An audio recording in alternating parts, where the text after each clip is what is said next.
we have before us the opportunity to forge for ourselves and for future generations a new world order, a new world order. And are we going to sit back and take it, and take it, and take it? I certainly did not know anything. There was no knowledge here at the White House. This is a globally orchestrated meltdown to reshape the world into complete totalitarianism. Prophecy is on fire in the world right now. It is on fire. It's all about control.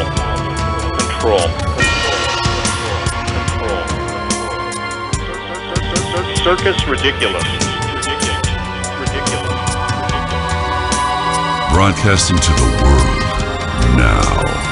It's the Weekend Report with Hagmann and Hagmann and the Weekend Vigilante. Hello, listeners, and welcome to the Weekend Report with Sheila Zielinski and the Hagmans, the instigator and the investigators for August 2nd, 2014. Folks, we have an incredible show tonight. Joining me this first hour is Christopher C. Horner, New York Times best-selling author, Washington attorney, and outspoken political critic of climate science. He wrote Red Hot Lies, How Global Warming Alarmists Use Threats, Fraud, and Deception to Keep You Misinformed, The Politically Incorrect Guide to Global Warming and Environmentalism, Power Grab, and more recently, The Liberal War on Transparency. He's got a very long list of impressive credentials, and I'm a big fan. I've read his books. Impressive. Chris Horner, welcome to the program, sir. Thank you, Sheila. It is a real pleasure to finally have you on. Listen, Chris, you know, the one thing you and I have in common is we're touted as climate criminals. And what is very staggering to me is that this cabal of collectivists can get away with pinning us as climate deniers. I've never denied the climate changes. In fact, when I was a kid, I called it weather. And I think nothing annoys warmists more than to be told that their favorite earth-destroying trace gas, CO2, is in fact harmless and beneficial plant food. So I've asked this question for years, Chris. When did CO2 become a deadly pollutant? Well, that's a very good question because it remains what we were taught in school, plant food, right? They inhale it and then subject us to the horrors of photosynthesis, exhaling it, exhaling oxygen, and we, rinse, repeat. It's a very beneficial relationship. And yet somehow, when they realized their alternative was to recognize that as wealthy and growing societies do, we were now clean. They could either acknowledge that or invent a new pollutant. And I don't have a date for this, but then again, they can't tell us when the science was settled now, can they? That seems like I don't know when CO2 went from being an odorless, colorless, benign, actually very beneficial gas necessary for life on Earth, turned into I was watching a show on the History Channel, which was perfectly fine up till the end, and I think in order to check a box to satisfy the grant they got to make the show, it was about volcanoes. They then started talking about deadly carbon dioxide. Deadly. Now, my children were looking at me as I'm yelling back at the television, going, "What, Dad, what?" I'm saying, "Oh, goodness, you're about to commence a young lifetime of hearing this nonsense now, so let me explain it to you." So I don't know when that turn happened, but they can't tell me when the science was settled. Was it a debate? Was it a paper? A zinger? Like, where's the beef? Something Al Gore said or invented, or was it maybe an IPCC proclamation, since that's what they do? Well, here's the thing. The science is unsettling, more like it. But this science is settled mantra, the debate is over. What debate? There's never been a debate. And I think it's interesting that George Will once said, Chris, when a politician says the debate is over, you can be sure of two things. The debate is raging and he's losing it. So right. I don't know if it started with good old Maurice Strong or the good old, as they tell the people, the Club of Rome, premier environmental think tank, consultants to the UN. I mean, look at what he said years ago. The common enemy of humanity is man. Essentially, he said, in searching for a new enemy to unite us, we came up with the idea that pollution, the threat of global warming, water shortages, famines, and the like would fit the bill. All these dangers are caused by human intervention, and it is only through changed attitudes and behaviors that they can be overcome. So the real enemy then is humanity itself. I mean, when he went further on to say, isn't the only hope for the planet that industrialized civilizations collapse, and isn't our responsibility to bring that about? I mean, that is pretty big anti-growth, anti-population, global governance kind of mantras, is it not? Well, if you distill this, it's like an awful lot of their agenda. It really comes down to one thing. Obviously, it isn't about climate. I mean, it's not rationally about climate. Now, the kids on campus and so on who desperately need it to be about climate or haven't really looked into it, okay, to them it's about climate. But rationally, it can't be. We know what it's not about. Nothing ever proposed would detectably impact climate. The temperature after Kyoto will be, let me carry the one, whatever it would have been without it. There's a consensus on that. Not 97% manufactured of scientists they never spoke to, but 100% of these computer models on which the entire agenda is premised say it will have no impact on climate, so it won't. Now, what is it about? It's about population. To most of them, it's about people. I need to preface this, other people. When environmentalists talk about people, they mean other people. When people like Maurice Strong, who I testified next to, by the way, at the Senate Foreign Relations Committee, a hearing on these multilateral treaties, and he is the most, you'd never know, this mild-mannered, he's very unassuming, isn't he? Unassuming seeming, but he says these things that, you know what, you only hear from people who've already become very wealthy and think it's a great time to stop. And they got theirs, and so they start complaining about people, and they always mean other people. P.J. O'Rourke in America wrote, they view the world as having just enough of them, way too many of you and me. And it's always about people. People are pollution, but again, they mean other people. They use Orwellian terms like depopulate, because without showing leadership, mind you, and volunteering somehow, they don't take that sort of leadership. They talk about other people who can't be born. We need to get down to, I think it's 2 billion people. When I went to law school, the joke was that they no longer said these things. They used to say, look to your left, look to your right. One of them is going to go, because they used to actually weed people out of law school back then. And now it's, from the environmentalist perspective, since we've got 6+ billion people in the world, they say you can only have 2+ billion. They say look to your left, look to your right. They both got to go. It's about other people. It's about other people who shouldn't be here, who shouldn't be born, who shouldn't do this, who shouldn't do that, and they should be the ones who make the decision. But I assure you, it can't be about climate, because nothing they've ever proposed would impact the climate according to their own very expensive taxpayer-funded PlayStations, these computer models on which they ground this whole thing. Well, you're right, and the article of faith among the neo-Malthusian greenies is that the world is getting far too crowded and something's got to be done. Good old Paul Ehrlich latched onto the Malthus doom scenario, and hence out came his population bomb. And today, thanks to the good old Goddard Institute for Space Studies, or GISS, NASA has become one of the world's foremost proponents of climate change alarmism, and thanks to the expert adjustments of its former director, our pal James Hansen, shows more extreme weather than ever before. Isn't that incredible? NASA is now a global warming agency. It has just completed its transformation. Previously, they had, with the reduction in space funding and so on, they saw, well, like they asked Willie Sutton, the famous bank robber, why do you rob the banks, Willie? And he said, that's where the money is. Well, NASA, why did you become a global warming agency? Well, it was this seemingly endless gusher of taxpayer money. And so they had a guy who was known as the world's leading climate scientist, kind of like the head of the IPCC, who's a railway engineer. But, hey, he feels the UN's really neat, so he's the world's leading climate scientist. And then James Hansen, who's an astronomer of all things. And they said, well, he's a world's leading climate scientist, and he set up this operation.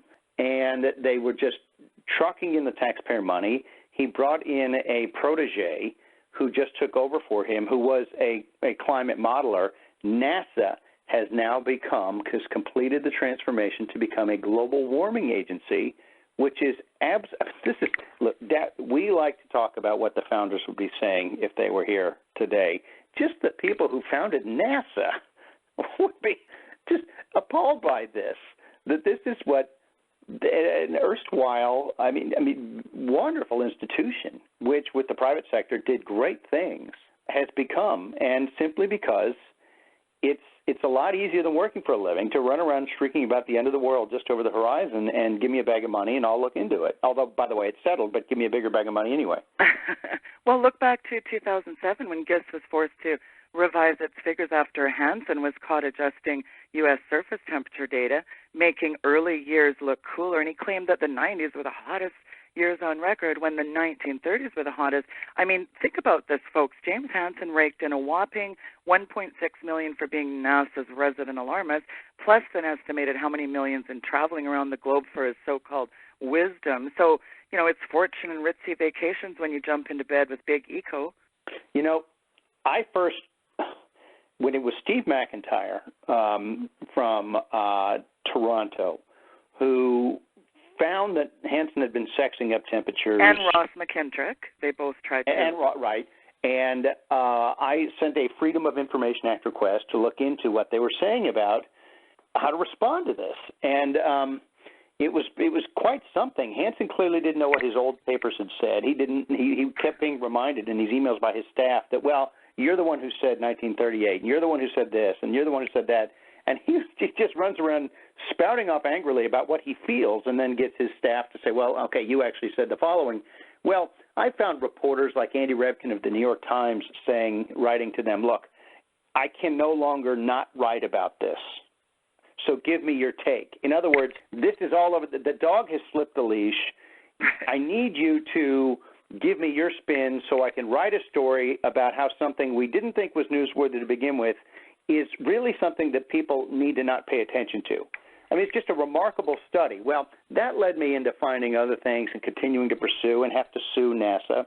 And I'll tell you, it was my FOIA that got those records showing he pulled in $1.8 million from outside sources in personal income, including, by the way, he even served as a consultant to a Canadian law firm to block oil sands production while he was at NASA. Right. All these things came up about all his travel and his honoraria that got me to start asking about that. I got his ethics forms.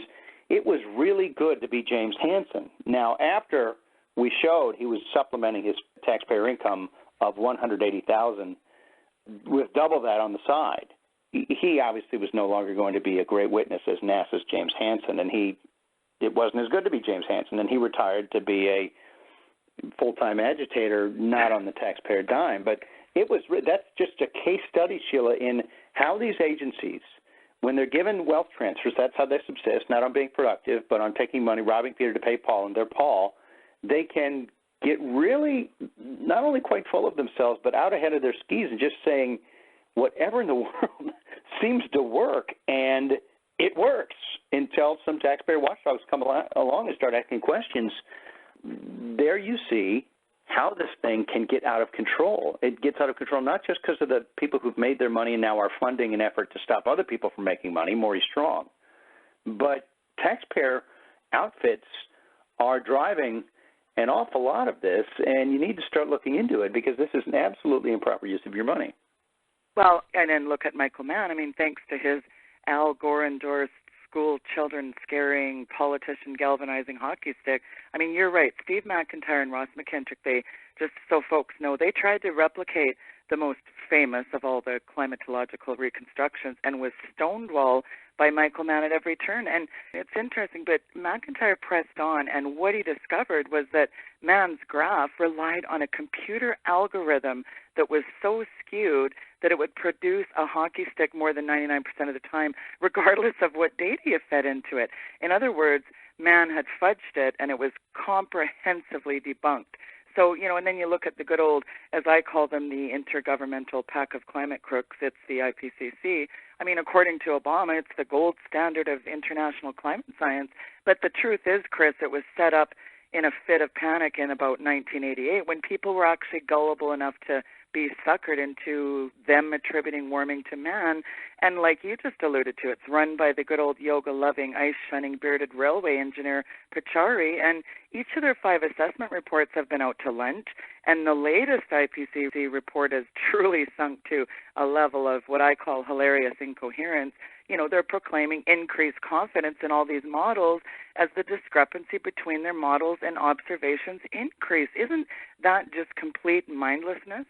You have to wonder how far apart their projections and reality have to get for them to be 100% certain. I mean, instead of 95% certain that man is causing anthropogenic global warming.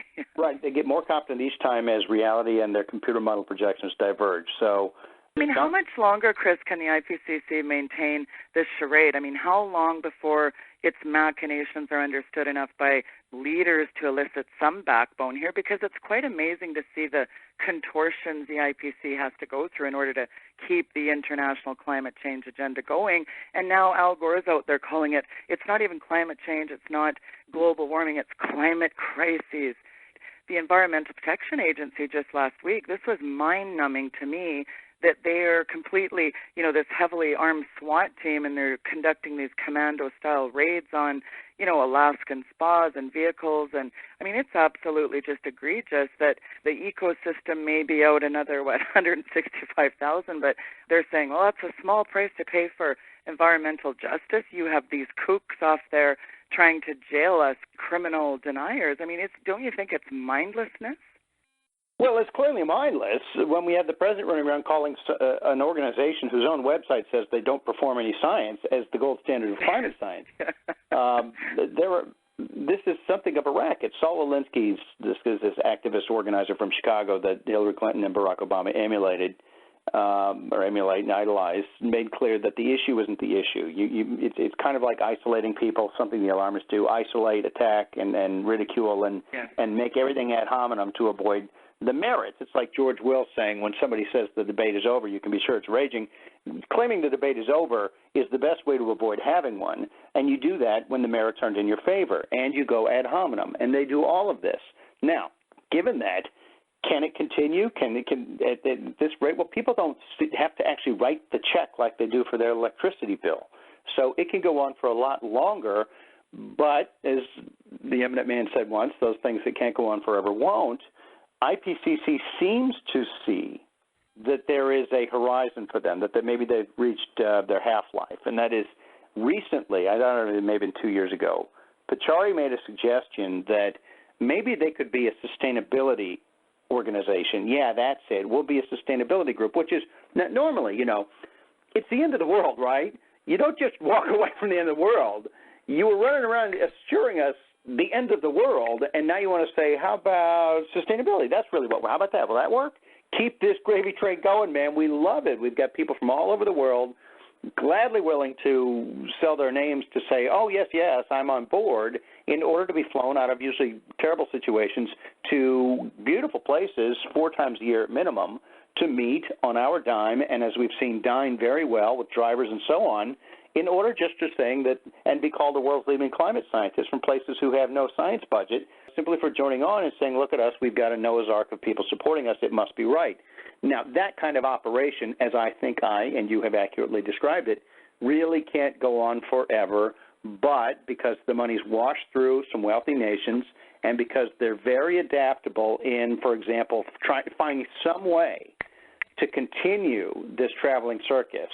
The first time it was China and India, et cetera, saying, well, of course, and the wealthy countries, Europe, saying, well, of course these people join on the second time. So U.S., you just do it the first time. And then when it came to the second round, they said, well, of course these people don't have to sign on the second round. They're going to do it on the third. You just sign here. As long as they get this free pass from people like I've mentioned at the New York Times and others, it'll go on for much longer than it should have. It's already gone on much, much longer than it should have. But I just don't see it being in perpetuity. And by their volunteering to be instead I don't know, what's trendy, sustainability group, they seem to recognize it can't go on forever too. Now, that's a far cry from actually ending it, but hey, it's a start.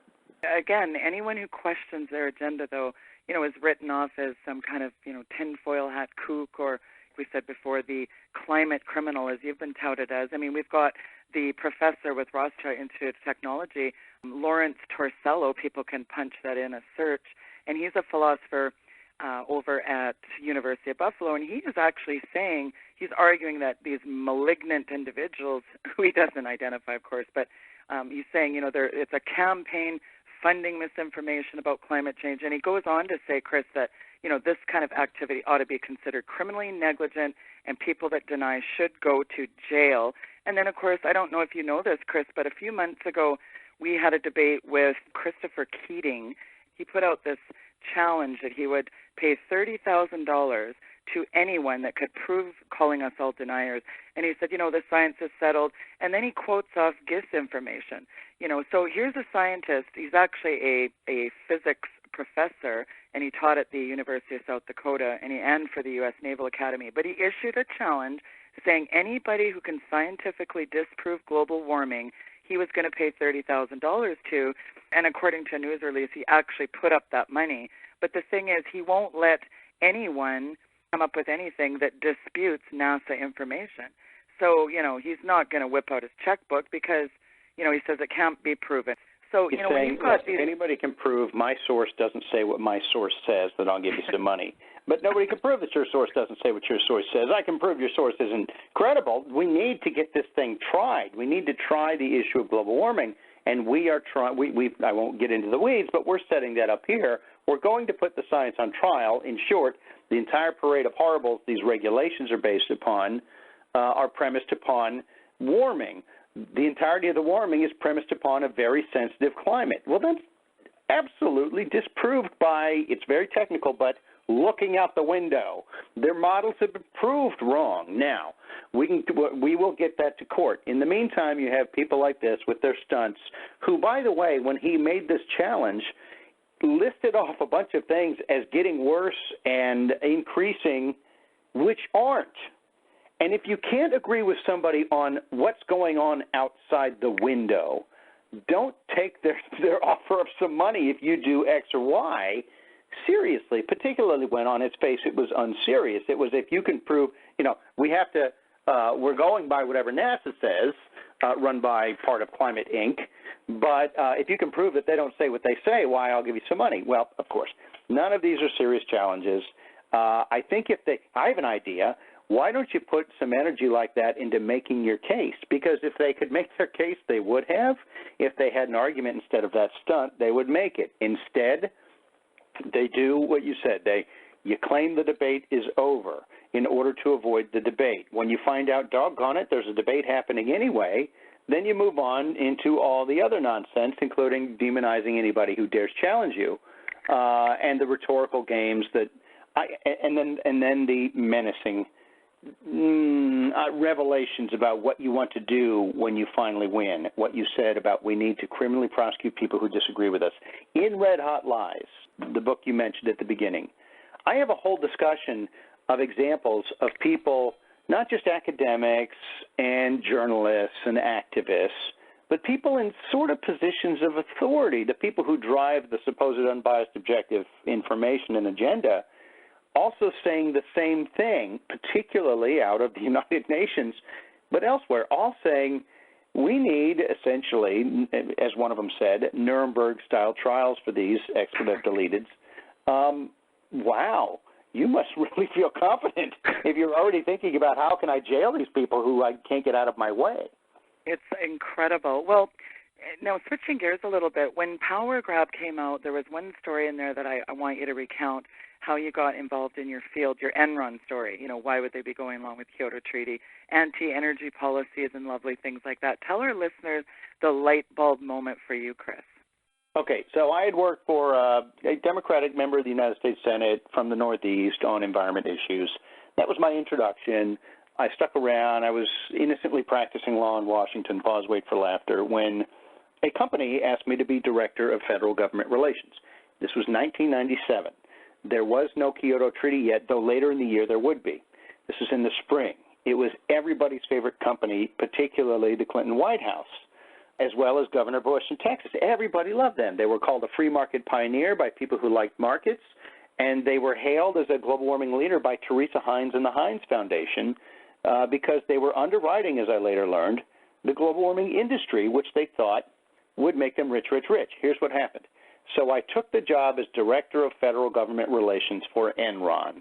Now, I was only there a few weeks because on my first or second day, I walked into my boss's office, and she was meeting with Sierra Club and NRDC, Natural Resources Defense Council. I backed out slowly. Oh, okay, maybe we're trying to find common ground.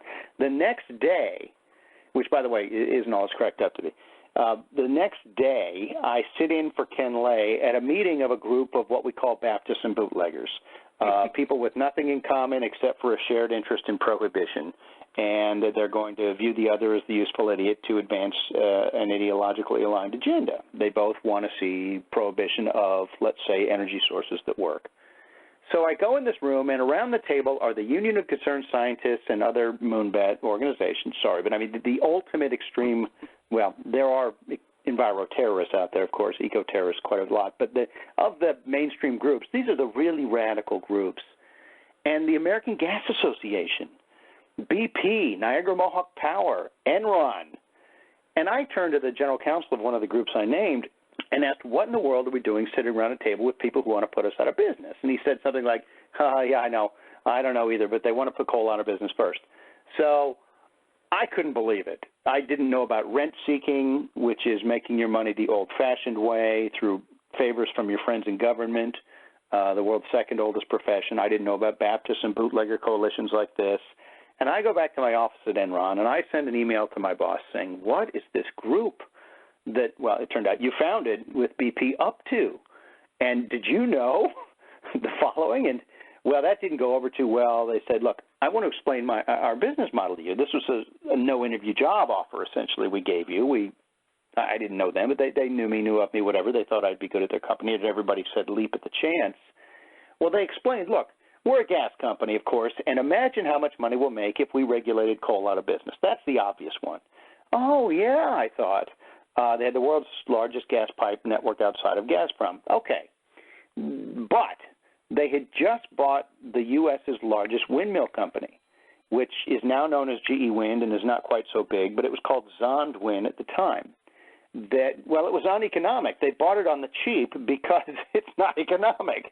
But Ken Lay, being a political capitalist, had also bought a bunch of solar, I think the second largest solar entity in the country. It might have been the world's largest windmill company at the time, Zond.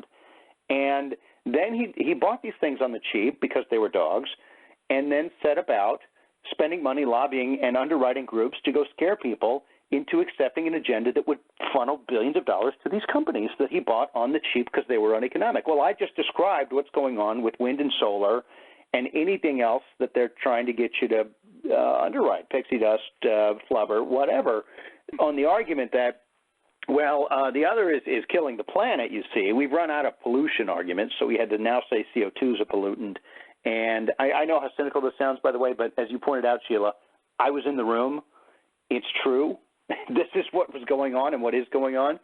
So this wind and solar cabal, Enron and BP and some others, rent seekers, orchestrate this coalition of groups to go after energy sources that work, even though they had a little bit of that too, because of the enormous wealth transfers that would come their way, as we have seen in these 17 years since, if they scared people into believing that if you rob the taxpayer just a little bit more every year to pay for my windmills and things, why, we'll be saving the planet from catching on fire. And it was a great business model until things collapsed due to, some would say, unrelated factors, but I think I was somewhat prescient when I left very soon thereafter. This was a company trying to make money off of doing nothing. And so while I may have looked like a crazy man on the street corner muttering into my surgical mask for a few years about this bad company, that they're trying to make money doing nothing, which shocked almost nobody in Washington. It shocked me. Well, when the collapse came, then people said, oh, yeah. I had an interview with the Washington Post for about an hour where I explained this in actually more long-winded form. And at the end, the reporter said, and the story ran around Christmas Day of 2001, I think, maybe 2002. And because they were trying to tie Enron to Bush.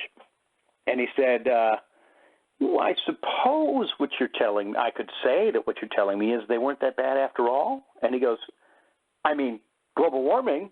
I thought, oh, they saw you coming and many others like you. Well, if I just wave my arms and yell global warming, people won't notice I'm picking their pocket. And that's what they were all about. So, you really were seeing how the green groups, scare people into accepting these streams of revenue transfers and robbing Peter to pay Paul. You saw that with Enron and BP, and the Greens wetting their backs along the way. I mean, that must be eye-opening for someone like you to see this rent-seeking, making the money the old-fashioned way, is it? Because through all these policies, I mean, it really led you on a real interesting path to looking at so-called transparency, didn't it? And which will springboard, of course, into your book, The Liberal War on Transparency. But, I mean, it's amazing. I mean, you even point out the Obama administration came to power promising to be the most transparent administration in history. Excuse me while I laugh. How's that working out, Chris?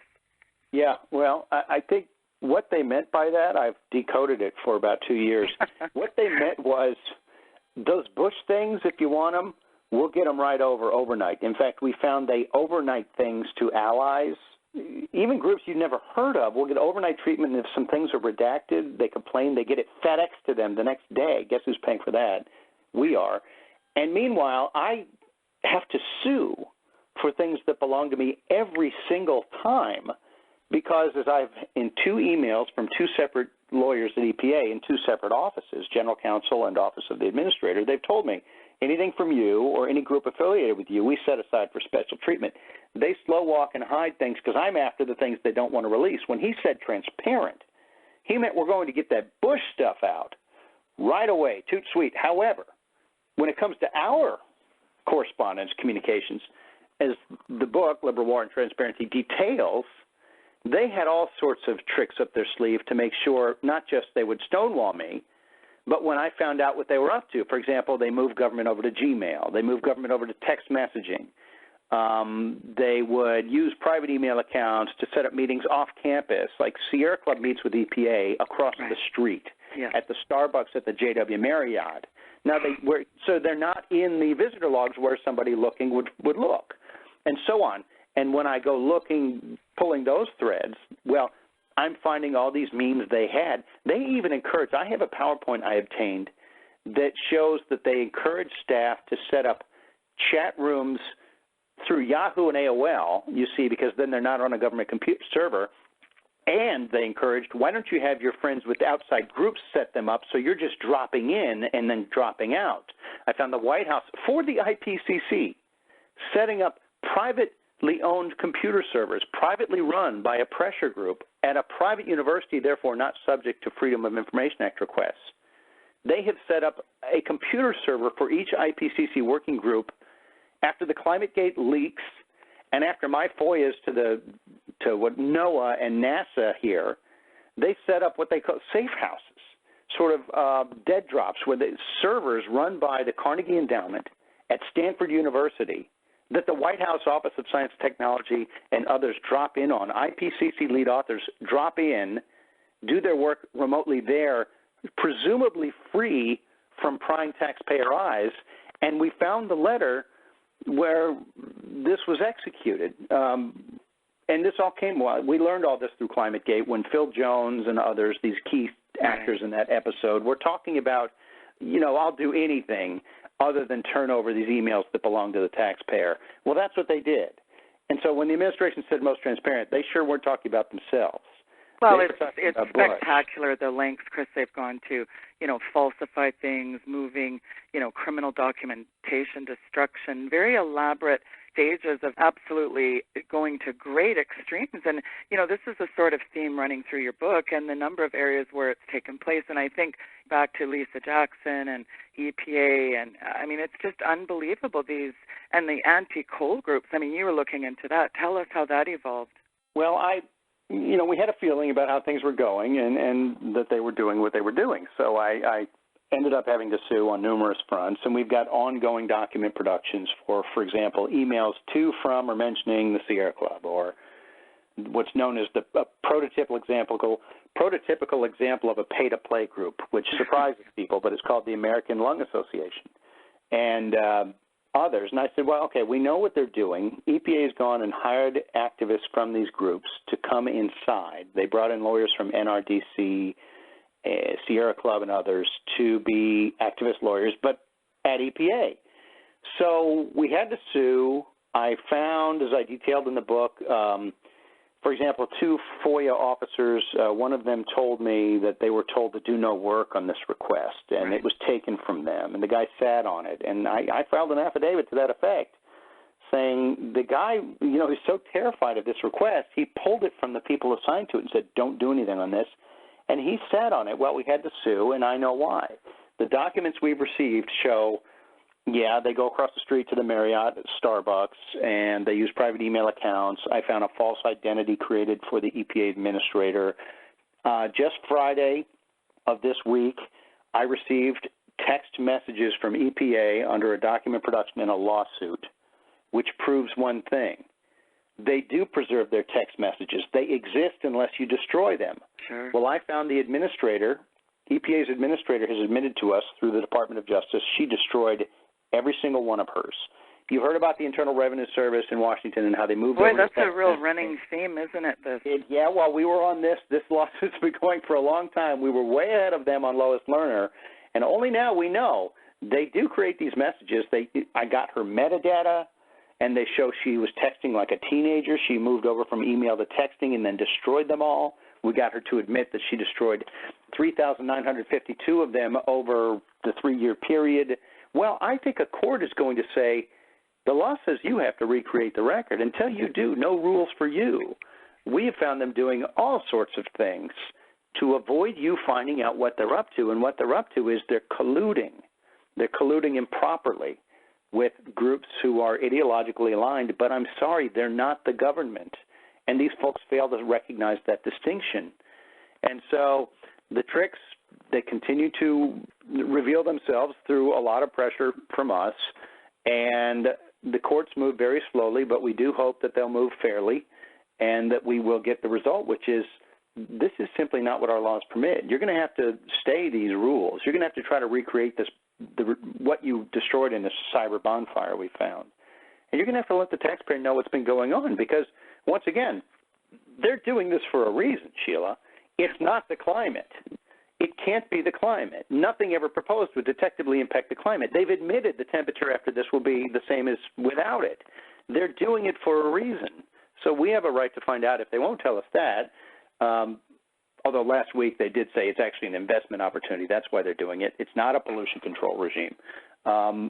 This was testimony by the administrator. Well, the issue has never been the issue. You've maintained that for a long time, and you're absolutely right. When I think about Carol Browner, the hard drive destruction. This is amazing. These are federal court order violations, and such a theme, like you said, destroying hard drives. FBI goes in, does analysis on these different hard drives, whether it's IRS or these hucksters, and shrugging shoulder, little absolute virulently dumbed down answer, and it's crickets chirping.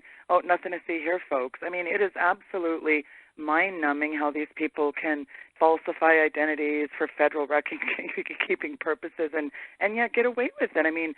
Yeah, transparency, right. Yeah, there's no account. I'll tell you what, the problem is, and we found this in the Rocky Mountain West, we found the regional administrator who came from a pressure group, still using his Gmail account to correspond with the pressure group. He's gone after he denied he even did it, and then ultimately got a lawyer, and he vomited up all these records, and we got them, and we saw what he's doing. And there's no accountability because he coughed up the records, but he knew enough to quit. Because once you're no longer at the agency, we have very little leverage over you. And so no one has been held accountable. Some people have left their jobs right after we got court orders. Lisa Jackson announced her resignation right when we got the court order saying they had to turn over her false identity emails from Richard Windsor. Wasn't it her dog's name or something? Well, it was she was trying to explain. We still got an outstanding request on this. She was saying, she could have pulled it out of a phone book. Every email has to identify the party, and every other administrator's other account always identified them as Administrator Johnson, Administrator Whitman. This said Richard Windsor, who doesn't exist. She said, my dog's named Richard, and I'm from East Windsor, New Jersey. Don't you see? Well, that doesn't make it legal. You still didn't put below there Administrator Lisa Jackson, and there's no evidence that you were searching these for Freedom of Information Act requests. You adopt a false identity for a reason. Whatever it is, you won't tell us, but we do know that the one foreseeable outcome was you were going to frustrate record-keeping and transparency laws. So it's reasonable to conclude that that's why you did it.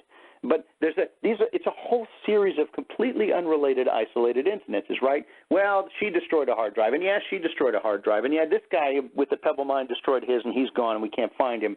And Gina McCarthy went and destroyed all of her text messages, and Lisa Jackson adopted a false identity, and they're using private email accounts. But I tell you, these are all unrelated, isolated incidences. They do not reflect a pattern of trying to hide from you what we're doing. Well, it's just the tip of the iceberg because they were using, AOL out of the White House and striking deals off the record and so on and so forth. I mean, private computers, private servers, nothing to see here, folks, right? Right. But what are you hiding? I believe you. I desperately want to believe you. But why all of these examples of you doing what somebody who is less trusting than me would believe was designed to hide what you're up to? One time, all right, then there's a false identity, then there's another lost hard drive, then there's a destroyed hard drive, then there are thousands of destroyed text messages and so on in Gmail and meeting across the street. And okay, at some point, I'm not going to be Charlie Brown thinking Lucy's not going to pull the football away again. I'm starting to think these people are hiding what they're up to. That's pretty reasonable. I mean, three's a pattern under our racketeering law, for example, RICO. 3 times in 10 years is a pattern. Well, I've got an awful lot more than that. This rises to a pattern of destroying records and doing other things to make sure we can't see what they're doing. And I don't care why. All I know is we need a court, and we're on our way there, to say you're allowed to regulate, but not like this, and not in a great conflict, not in collusion, and not like this. Destroying records. But what about congressional oversight, Chris? Okay. They have been helpful. When you have a gavel, the administration will take you somewhat seriously because you have subpoena power, you have the ability, in theory, to enforce. In theory, yeah. Right, and put somebody in a jail if they don't want to comply.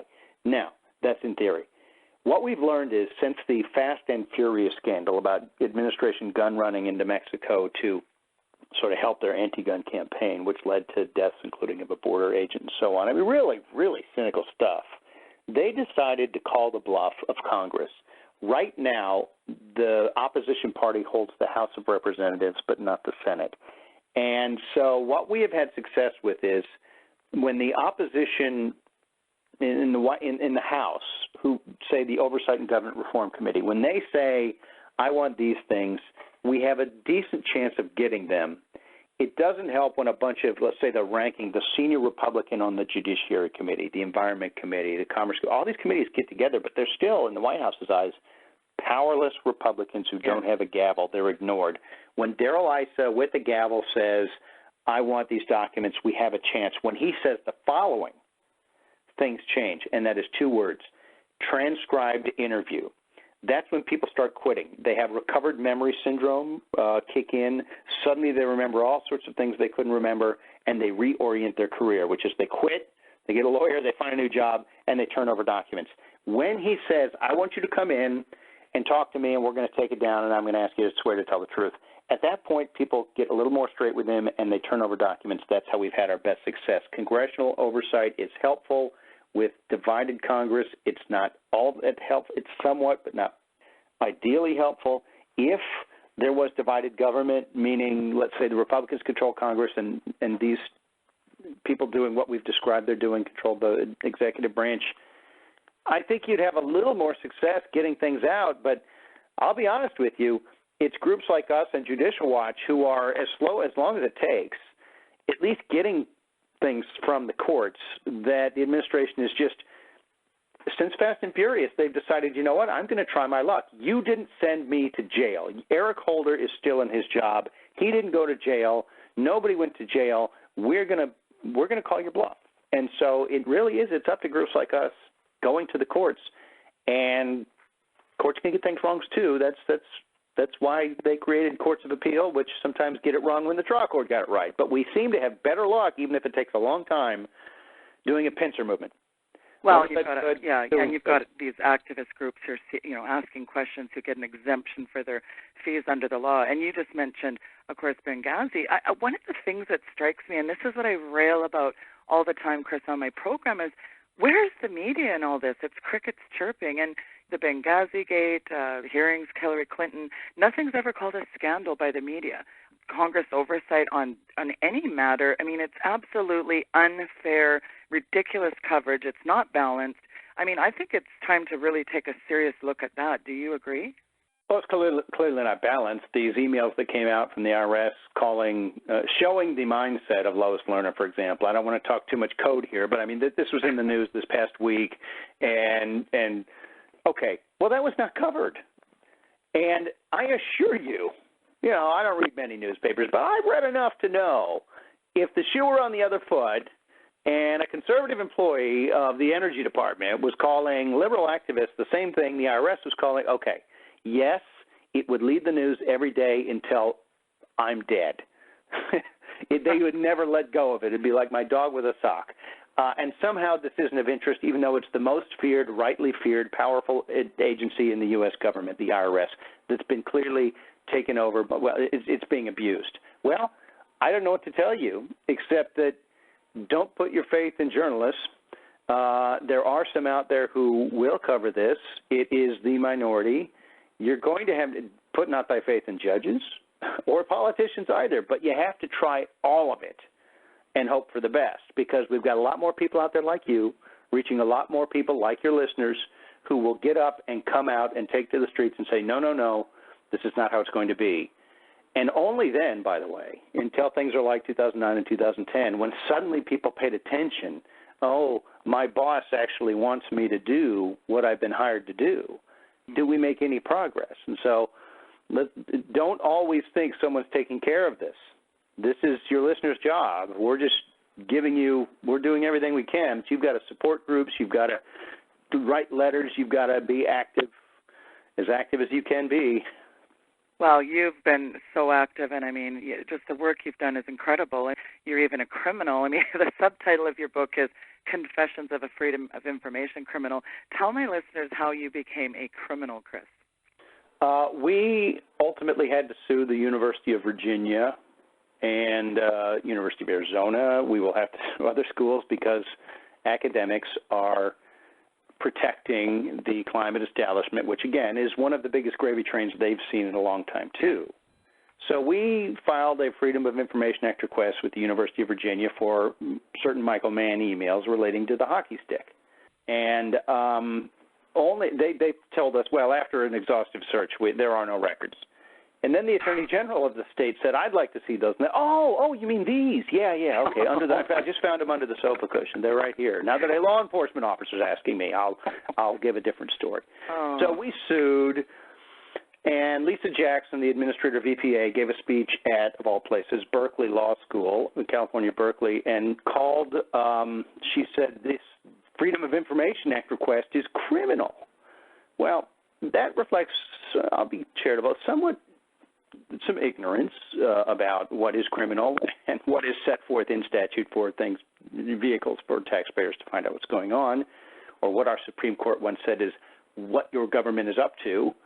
And so we were simply seeking records owned by the taxpayer, and she called us criminal, which, look, I've got to tell you, these are senior government officials calling taxpayers who simply want public records, or to try to find records that are on their face public and let the state prove to a court they aren't. And how dare you ask a question, Chris? I mean, it's ironic that here's standing there at the Berkeley Law podium to give a speech in which she's saying your Freedom of Information Act request is criminal, only be later exposed as creating a false identity. I mean, that's the irony of all. Yeah. At a law school, this is like a clue. Okay, Miss Martha, I'll take Administrator Jackson at a law school.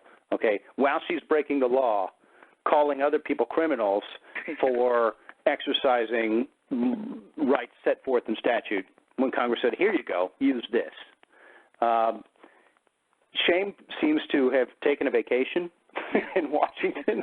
It's on a milk carton with these people, but look, we're trying, and all I can say is my parting message is always, please don't think this is being taken care of. Please don't think that small contributions don't help. Please don't think that your one letter to your member or a couple of phone calls following up don't make a difference. They do.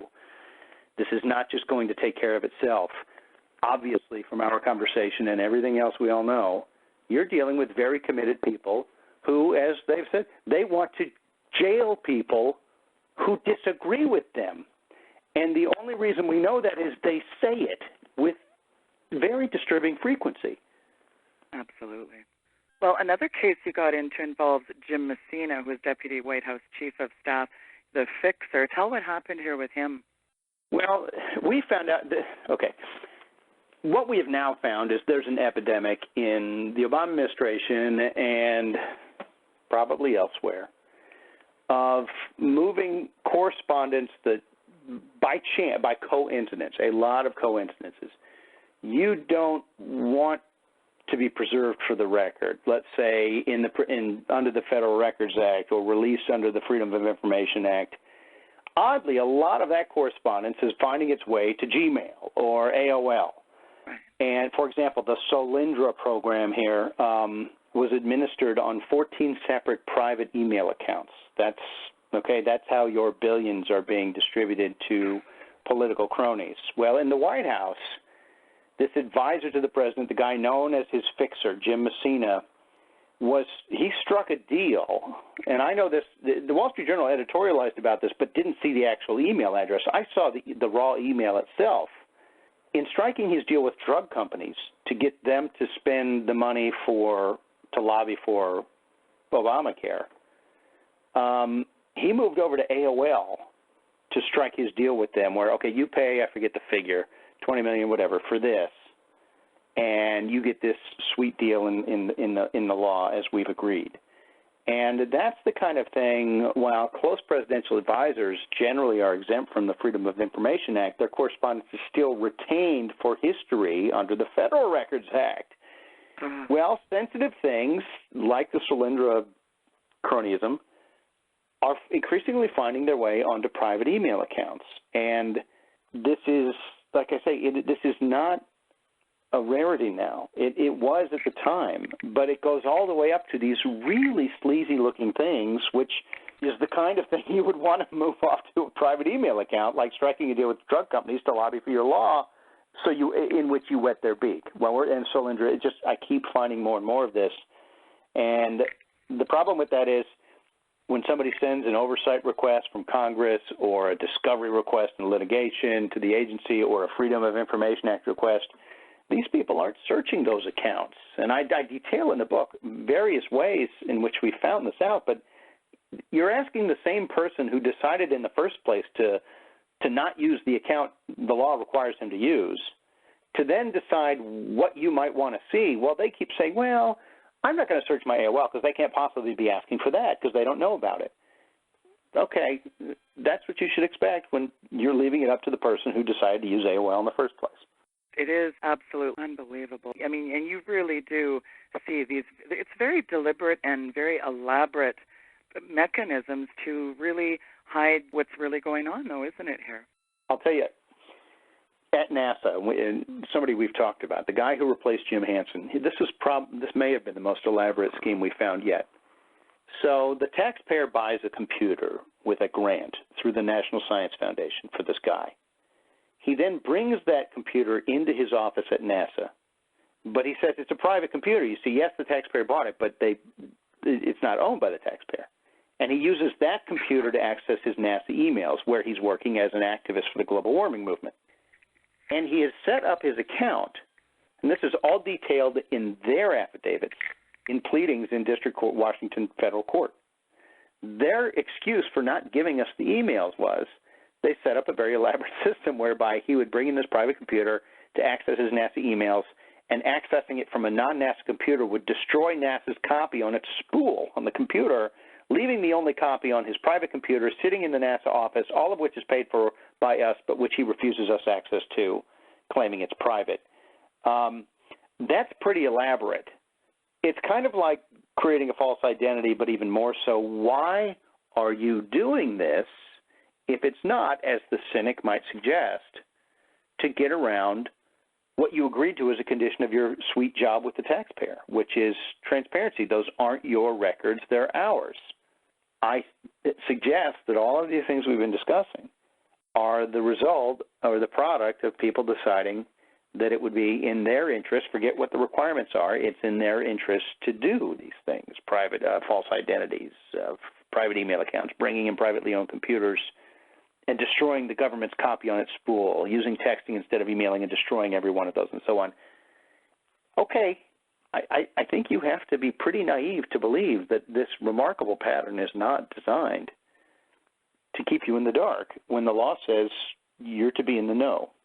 Well, and the common thread throughout all of this, I think, is probably, obviously, they don't want to disclose things that are happening. There's, no discussions here, folks, no activities. We don't conduct anything nefarious on every front. But the law is clear. You're a lawyer and performing official business on private resources. That doesn't make it any less official, does it? No, it doesn't. And their argument is generally, well, you see, there's nothing there, so I destroyed it. Yeah. That's actually the excuse we got for the EPA administrator affirmatively destroying every single one of her thousands of text messages. What I had proved on Friday with this document production under a lawsuit was these text messages, which is just an alternative to email, just like a private account is an alternative to a government account, they are preserved. If you don't have the AOL that you sent or received on an account that you chose to use despite the rules, that doesn't mean that it wasn't a record. It just means you destroyed a record. Right. If you don't have these text messages, it means you destroyed them. And her excuse was, again, this is their excuse, like that elaborate NASA excuse I just described. The excuse was, well, it wasn't anything, so I destroyed it. No one can ever check. You see the brilliance in that? Well, I destroyed it because there was nothing there. How do you know? Because I destroyed it, but there's nothing there. That's why I destroyed it. But why would you destroy it if there's nothing there? Did you know that you don't? No one does. I only got them on Friday, but all the text messages I did get from EPA, all of them were nothing there. They were all, hey, I just got on Amtrak. Would you book a flight for me? Nothing substantive was preserved. Everything substantive was destroyed, and all the ones that you could reasonably characterize as, oh, it was nothing, there was nothing there, are the only ones they still have. I'm starting to not believe this defense that, well, I destroyed it because there was nothing there. Well, but the law is being broken left, right, and center here.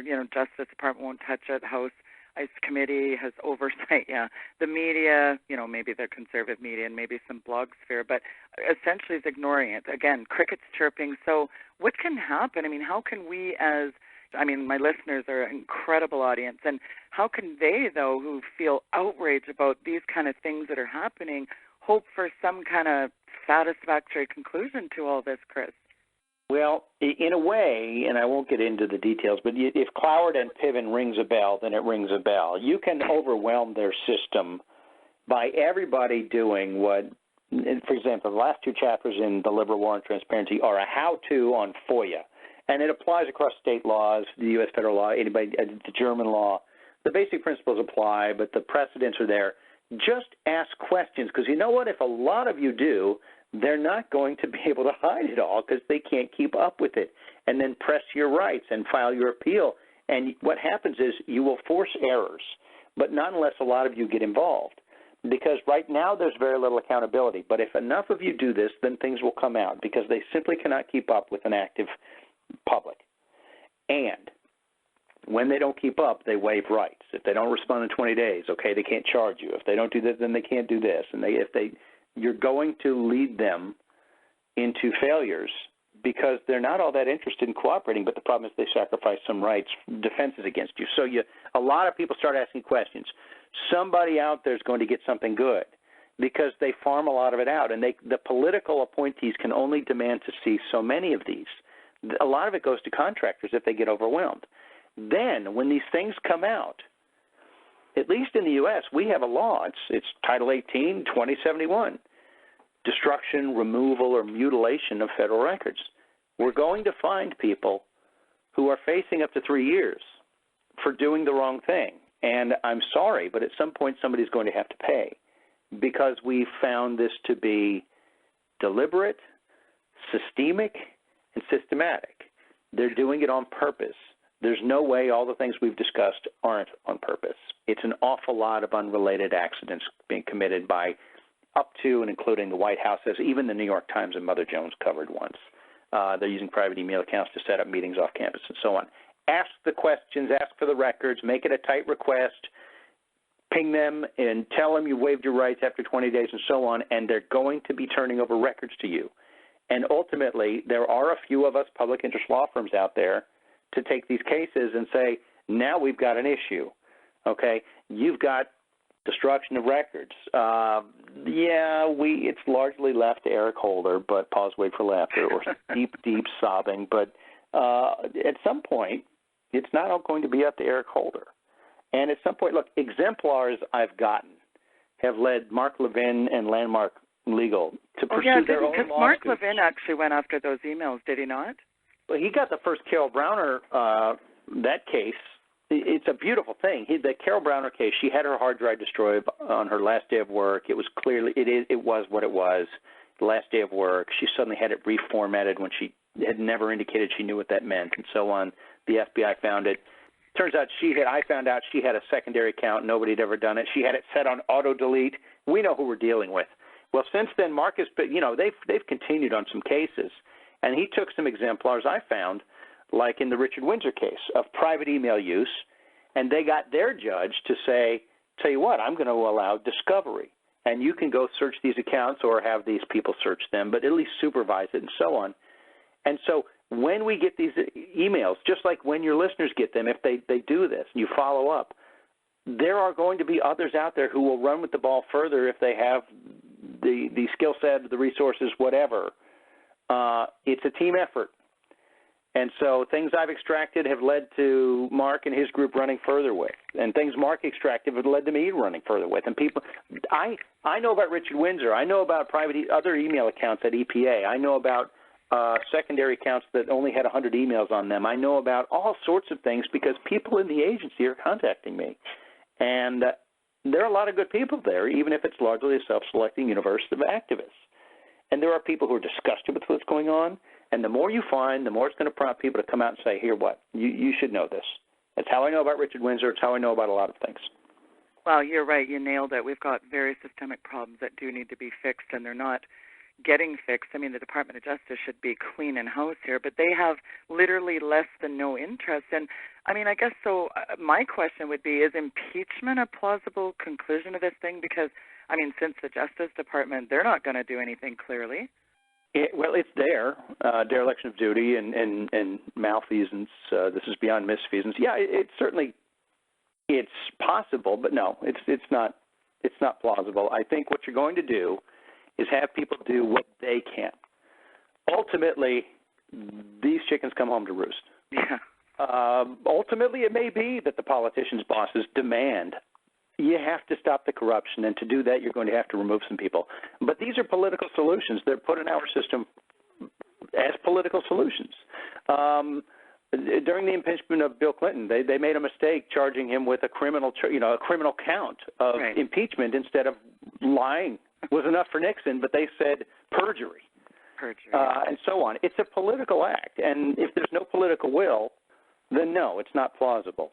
But based on, look, as you can tell, I'm mildly exercised about this because it's so outrageous what's going on and it's so widespread. I have a feeling if an awful lot more people had enough, that there'd be the political will to do something, because as I've seen, people have left EPA after we have exposed them. Other people will leave after you expose them. Other people, Eric Holder needs a lot of exposing before he leaves. But the problem is at the top, it's also all the way down to the bottom. So do what you can and see what happens. Where is the role of academia in all this? I mean, you get into that quite a bit in your book. And, I mean, how are they tied in with these kind of issues, too, the public-funded academia? Right. They are, I haven't counted the legs of the stool, but they're certainly one of them to this sort of the state complex. Okay, you've got activist groups. This week, a report was issued by the Senate Environment Committee minority, and it detailed how some billionaires are underwriting groups, activist pressure groups, even to the point that private groups were then, activist groups, underwriting positions in government, in the White House. Now, I've got one of my younger researchers looking into this, how this is possibly legal. but it shows that they know the role of foundations. And what this report, it's on the Senate EPW, Environment Public Works webpage, shows you is that the role of committed, wealthy people like Maurice Strong and others, and their pressure groups that they underwrite to help advance the cause of robbing Peter Evermore to pay Paul, Paul being the collective they. They include academia, just like pressure groups, which take an enormous amount of Peter's money every year. So do academia. Now, they use academia like they use pressure groups to argue for more government, to argue for more money for academia, to argue for more money for pressure groups. They're no different. Academics are a very vested interest in this, just like these pressure groups. And they're also subject to, the publicly funded ones are subject to state freedom of information laws. There's more to come in our various litigations. We had just this week the University of Arizona's response to our lawsuit for ClimateGate-related emails filed, and I've never seen anything like it. This is from a university, which, yes, is the opposite of diversity, horrified that bad people, us, would dare to exercise their rights under the law against them. Right. This is for other people. And the pleading is purely about bad people, Your Honor. Bad people want these documents. You can't have bad people have them. We were in court in the University of Virginia case where Michael Mann's lawyer went on and on for about 45 minutes, about 35 of it, pure ad hominem, Bilderberg stuff. And at the end, the judge, only because he said this is good, enough is enough is enough, the judge said, let me ask you something. Does this, okay, I understand everybody has to say this now. The other guys are really bad people, but does this change at all how the law is implemented? And Mann's lawyer said, well, no, Your Honor, I think the law is very clear. And he said, then why are you arguing this to me? It was a great moment. The case ended up wrong, and people, whether or not you think the university is being protected is up to you, but the judge he said, why? And he did it again at the next hearing. He was nodding him off, don't go there, and he twice said, why are you arguing this to me? It's purely ad hominem. Well, the University of Arizona's pleading filed this week was nothing but, it's just like the stuff against Mark Stein. It's, these are bad people. You can't let these bad people have equal treatment under the law. And so that's who academia is. These pleadings in court, that's who they are. We faced it with Virginia, we faced it with Arizona, and we're facing it in other states. This is pretty typical. They have a gravy train. They're riding it. We're paying for it. They don't like the fact that our questions might upset it. And, whatever the courts are going to do, the courts are going to do. Whatever the public and taxpayers and the lawmakers are going to do, they're going to do if they feel these universities are being coddled and protected. But the public needs to know, and so we have to try. And the universities are affirming who they are in this behavior. They don't want to be scrutinized, as was a condition of taking this money, any more than any of the other people we found hiding what they're up to. And that's because an awful lot of them are fully vested participants in this sort of big government enterprise of it's kind of like in Europe, the thing that bothers a lot of people is the call for ever closer union. Ever larger abandonment of sovereignty is one way to translate ever closer union. You're less and less France, you're less and less the UK every year. Well, this is ever more state, and they've fully thrown in on this, so it's okay for us to start asking questions. That's the law. They take our money, and they don't like it. Well, I guess the sad part to me is, when I think about all this so-called human-caused global warming, a lot of people think they call it a hoax, but I think that's incorrect. A hoax is defined as maybe even a humorous or malicious deception, but there's nothing humorous to me about the corruption of climate science to, further these political agendas. And it's always very benevolent, guised as malevolent, isn't it? Because it's always for the greater good. It's like the precautionary principle. Well, there's really no proof, but we better get on it. Who would see that this creature we would only wish was mythical, the unsufferable, arrogant, eye-rolling, prosperity-returned Mr. Huckster Al Gore, lecturing us on the need to dismantle capitalism for the sake of the planet while living in a 10,000 square foot mansion, amassing an enormous fortune. And don't get me started on Al Jazeera, a true act of patriotism, Chris. But I mean, leaving the carbon footprint of a million farting and frequent flying abominable snowmen, it's just crazy when the media absolutely propagates this stuff too. I mean, it's just the whole thing when you step back and take a macro view. Do you ever just absolutely shake your head in all this?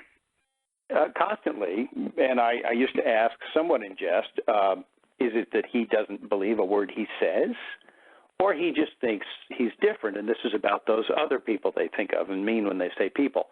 And I did a TV show recently. It was Hannity. At the very end, there's some foil he likes to bring on and then let me sit there and occasionally say something. It's some green activist. And he said at the end, what about Al Gore and his all of these mansions and jet setting and so on? And the guy, the counterpart, I forget his name, said, well, he said, he has to do this. It's different. He needs to do this to spread the word. And I immediately recalled something I had heard in the sermon recently about pious fictions. Uh-huh. It's his pious fictions. He's saying, I can run around doing what I say destroys the world when you do it. Just like I can run around lecturing those wretched brown people to stop having babies as he does. He goes to Africa and starts lecturing them, how dare you have kids, as he's surrounded by 4 blonde-haired children, which are somehow completely different, who live a lifestyle far more energy-consuming and carbon-intensive. As he points out in his book, the average child born into the Western world will have a greater carbon footprint than the one born into the developing world. Meanwhile, he has 4 children and runs to the developing world and tells them to stop having children. Well, he runs around telling us to stop flying and so on. He flies around telling us to stop flying. His acolyte said, well, it's different for him. It's evil when you do it, but it's different for him because he has to spread the word. These are pious fictions. They are remarkable hypocrites. But I also think he doesn't – I'm not as convinced on this. He's plainly, breathtakingly hypocritical, him and his. Whether they believe any of it, I don't know. I really don't. Well, you have to almost hand it to him. There's probably a good reason he got the award that he did, because it is purely, absolutely make-believe land of fairy tale, really, to get a Academy Award. And I think it's you have to really wonder with these guys, really, because they're pagan earth goddess Gaia loving occultist Al Gore always does come out with saying we've got to drastically respond. And it almost reminds me what you just said about who do we start with first. It's like Prince Philip saying, I wish I could come back if I was ever reincarnated, I'd come back as a deadly virus to wipe out the human population. I mean, who gets away with these sickening phrases? There's many of them. Kissinger, Rockefeller, you name it. They have these ridiculous things. And then Ted Turner he's churning out, we've got too many people using too much stuff and we've got to act now. Let me ask you, being an environmentalist means never having to say you're sorry. And that goes from Rachel Carson and the wreckage and the body count she left behind, all of them. Yeah. It's clear. But I had the proper intentions. Don't look at the body count. Don't even look. What do you expect from the crowd who refuses to ask, will it work? And always talks about everything's about, well, this would feel great and this sounds wonderful. The idea of will it work? Is it a disaster there? Why do you stop telling us to look to Spain as your economic model? Where did that speech go? The policies didn't change. The speech changed. He just dropped the speech. Good heavens, that means they know. And you can't – I think they should say they're sorry then, because you know. So being an environmentalist means never having to say you're sorry. It's all about intentions. Well, you're right. This echo chamber always reverberates out the rhetoric. Look to Europe, doesn't it? Yeah, stop looking to Europe. Stop looking to Europe. Well, I think one of the things as we wrap up the show, Chris, and again, people, you need to go and get these books. And if you don't have Red Hot Lies, it's such a good book. Power Grab is excellent. Every book that you've written is just so good. And again, I'd really like you to just wrap up here, Chris, by telling people how they can get involved and help out, and what can people do to get active here? Because it's one thing to say you're a keyboard commando or an armchair patriot, but what is it that people in our listening audience, we have such a robust audience, I'd like you to tell them what they can do, because I know people are just fed up with all the lies that are churned out. And I think sometimes people think, you can't fight City Hall, but you've proven that wrong. Well, sometimes, but only by trying. And you're going to have to try a lot and start with City Hall. Actually, before that, start with the schools. Start with the local school board.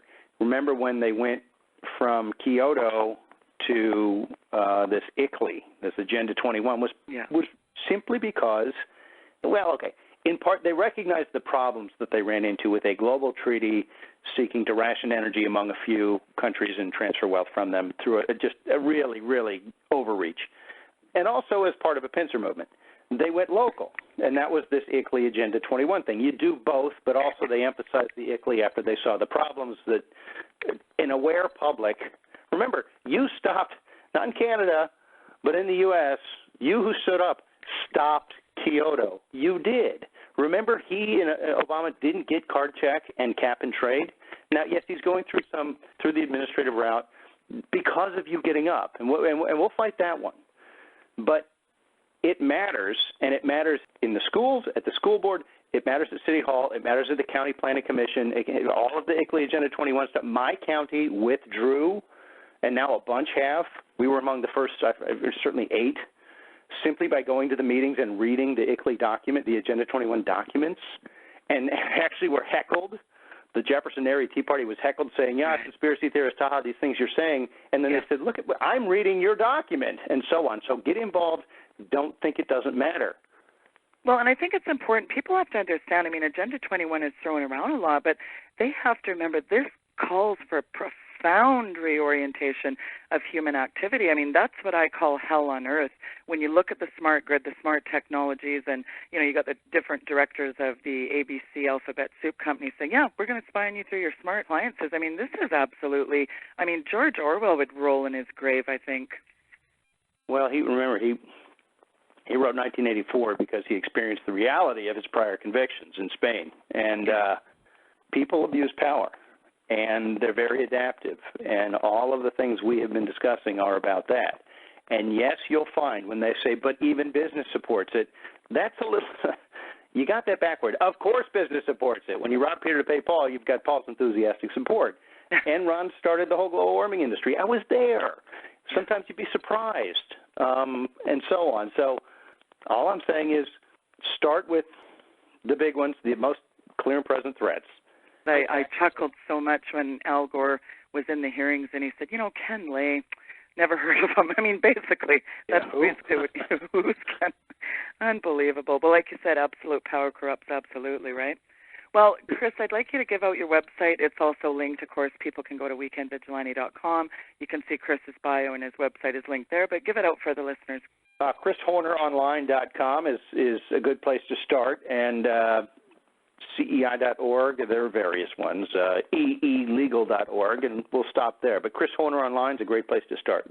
And how can people support your work? I'm really encouraging my audience members to really get behind you, donate, tell people how they can do that.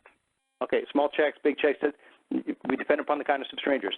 EElegal.org, you can support us there, and also the Free Market Environmental Law Clinic or CEI. You support any of those 3 groups, and you're supporting what we do. Competitive Enterprise Institute, with whatever you can do, it will add up, just like those letters and phone calls.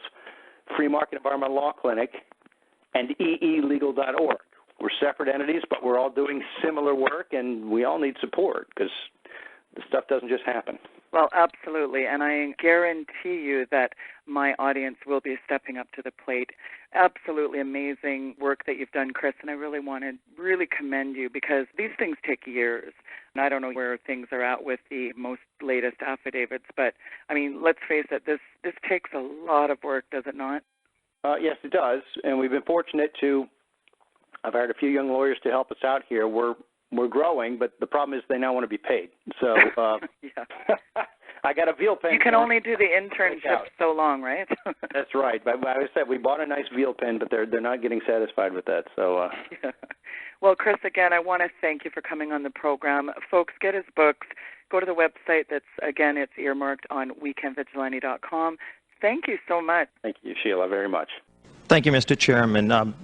We've been trying to get a quantifiable grasp on the cost of this bill, how much it would actually cost American families, how many jobs would be created and lost.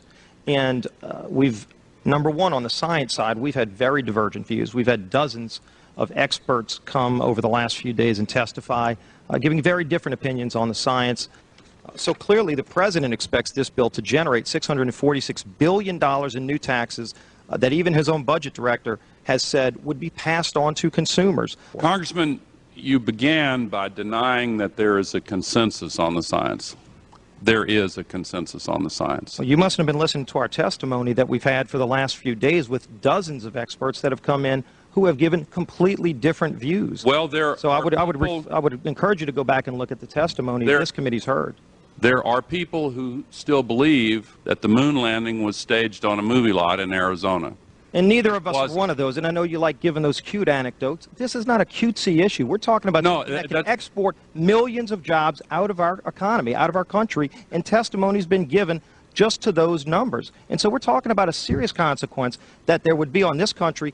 The carbon would be emitted, but it would be emitted in China and India, and the jobs would go to China and India. And that's been testified before this committee in the last few days as well. Man-made global warming pollution causes global warming. That's not a cutesy issue. It's not an open issue. It's your opinion. Obviously, you've stated it many times. Would you talk to the cost? Opinion of the global scientific community, and not in unanimity. There are others on the other side. More importantly, Congressman, that opinion is the opinion coming from a unified IPCC representing the global scientific community. It's my understanding that back in 1997, when you were vice president, Enron's CEO, Ken Lay, was involved in discussions with you at the White House about helping develop this trading scheme. Is that accurate? Is it inaccurate? It's been reported. I don't know, but I met with Ken Lay, as lots of people did. You knew him well enough to help devise this trading scheme, and obviously we know what Enron and these big guys on Wall Street like Goldman Sachs, and I know you've got interest with Goldman Sachs. I wish I did. With executives from partnered in companies with executives from Goldman Sachs. Either way, Enron clearly had an interest in doing this when they were around. We saw what they did. You see why so many of us are concerned about turning our energy economy over to a scheme that was devised by companies like Enron and some of these Wall Street firms that affect our financial economy. I don't really know. You're trying to guilt by association? Is that not association? I'm saying that there are going to be big winners and big losers in this bill, and that's been discussed by everybody talking. Big winners and big losers. But some of the big winners are some of the very financial experts that help destroy our financial marketplace. There are warnings now of a far worse catastrophe, and they're coming from a unified IPCC representing the global scientific community. It's the biggest crisis we've ever faced.